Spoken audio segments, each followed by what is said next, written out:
Is a compact zoom camera good for street photography? Well, I wanted to find out, so I did.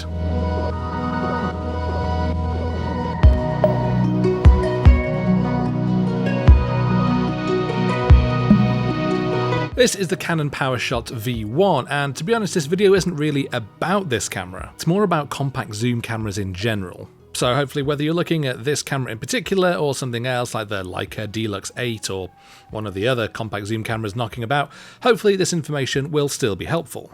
Anyway, because I'm a creature of habit with no creative ideas left in me, I headed to my usual haunt of Edinburgh's Royal Mile. Why do I keep going there? Because it is full of stuff to shoot and you can be almost completely invisible with a camera there. My walk started well with me immediately capturing this action shot of these seagulls. I quite like this shot, it's got good energy and the two main birds look nice and sharp. And actually this kind of highlights one of my favourite things about working with these types of cameras. They can be super fast to work with. If you're sticking at the wide ends and using the tracking autofocus, then you can basically just snap away with this camera, and actually some of my favourite photos have been those really brief, fleeting moments that I've just managed to snag at the right time. Just like this one with this umbrella that seemed to get away. I like the fact that the umbrella is frozen between the different groups of people, so it brings some ambiguity into what it's doing there. Was it the kids playing? Was it the guy with the pushchair? Did Mary Poppins drop it and she hit the deck out of frame? And these are the questions that I know you'll be asking when you are looking at this photo.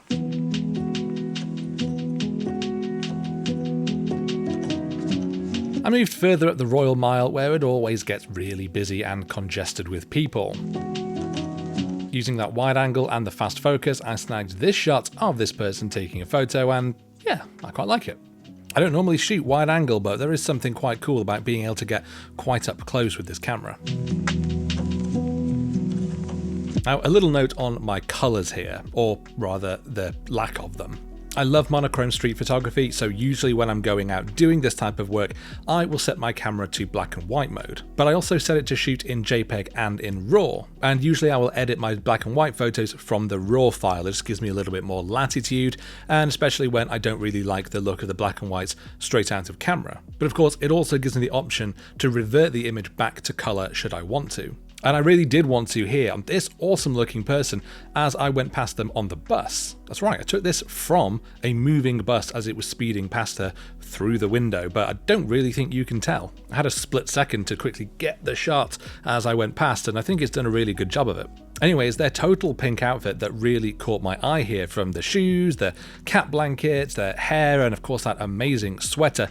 So going for black and white here would really have kind of killed the purpose of the shot. So basically, by shooting in JPEG and RAW, I am basically hedging my bets and simply not really committing. And maybe that's just my problem to deal with.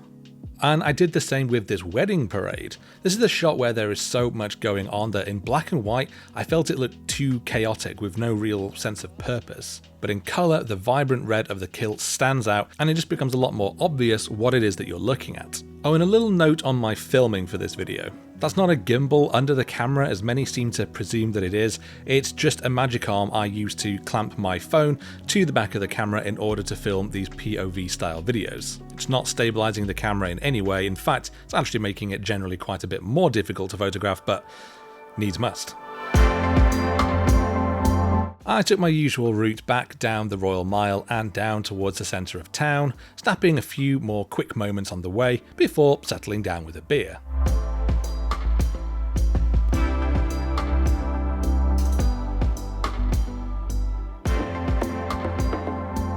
Drinking alone. Problematic? Maybe. But I love sitting outside pubs like this, especially when they're in such busy areas, because there always ends up being things going on, so it's awesome to just kind of sit there with a drink and just people watch. That said, it wasn't especially fruitful this time, except for this one shot of a lovely hug that I really wish to be part of, just to feel the joy of human connection for one fleeting moment that day. So instead, I carried on my lonely trudge into the park to put the camera to the test a bit more. So, the zoom. This one is actually roughly 16 to 55mm focal length, so while that is super wide to close-up portraits at one end, it's not that much of a zoom at the far end. So for most people, it's probably not that practical as a do-everything zoom camera. 24 to 70mm is kind of the expectation for most cameras.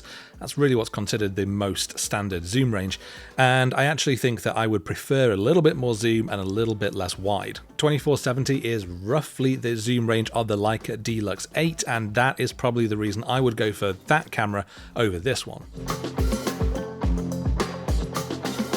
I struggled with this shorter zoom, especially on this shot as I was peering over this railing, waiting to photograph this person with their dog. 50mm just didn't really get all that close, so I ended up just cropping it in post. I actually did this on a few photos that you've seen in this video, and while it kind of looks okay on screen in videos like this, you do need to keep in mind that this only has 22 megapixels of resolution, so cropping in a long way is really going to reduce the quality of those photos. For reference, my Leica Q343 has a whopping 60 megapixels in its sensor, so I can crop that really quite far in post and still have plenty of resolution to work with.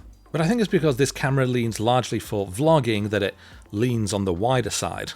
And that makes more sense than why it has a built-in ND filter, as that is primarily something that video shooters will need. But I actually really liked being able to darken the scene in my stills to use long exposures in daylight. I quite like playing with long exposures in street photography, and this shot of people going up and down an old staircase was kind of inspired by Alexei Titarenko, who did stunning long exposures of crowds in his native Soviet Union that have a haunting ethereal quality to them, a quality I came nowhere near to.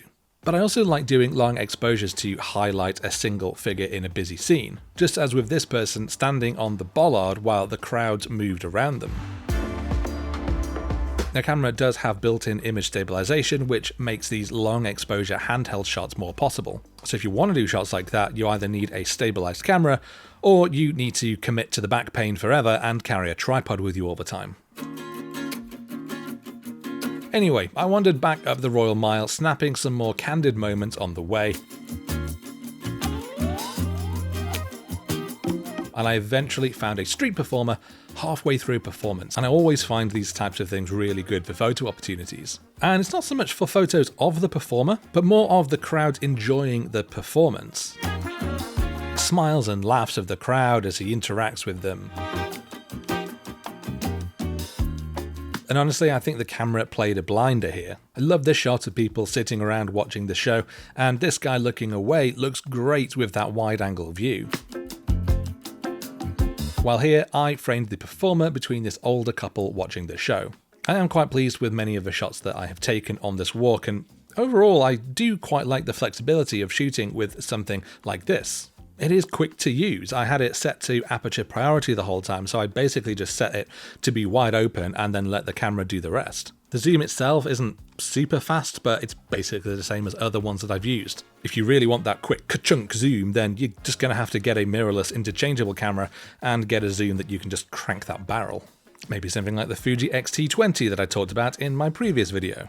But these types of cameras can be great for that kind of quick from the hip shooting. And I actually like the fact that because they look so small and they look generally quite amateurish, particularly when you're just composing with the LCD screen rather than a viewfinder, people don't really take that much notice of you. If you were there on the street taking photos with a big camera with a zoom lens, people would definitely notice you, whereas this, you can kind of move it around and people just assume you're another tourist, and no one really challenges you. I mean, I never really have a problem with being challenged in Edinburgh anyway, but with this one, I felt especially inconspicuous. Anyway, that brings me to an end of this video. And I really hope it's been useful, whether you are looking towards this camera in particular, or whether you are just interested generally in compact zoom cameras, or if you just wanted to see some street photography. If you did enjoy the video, do please give it a like, and definitely please let me know which photos that you've seen have been your favourites in the comments below.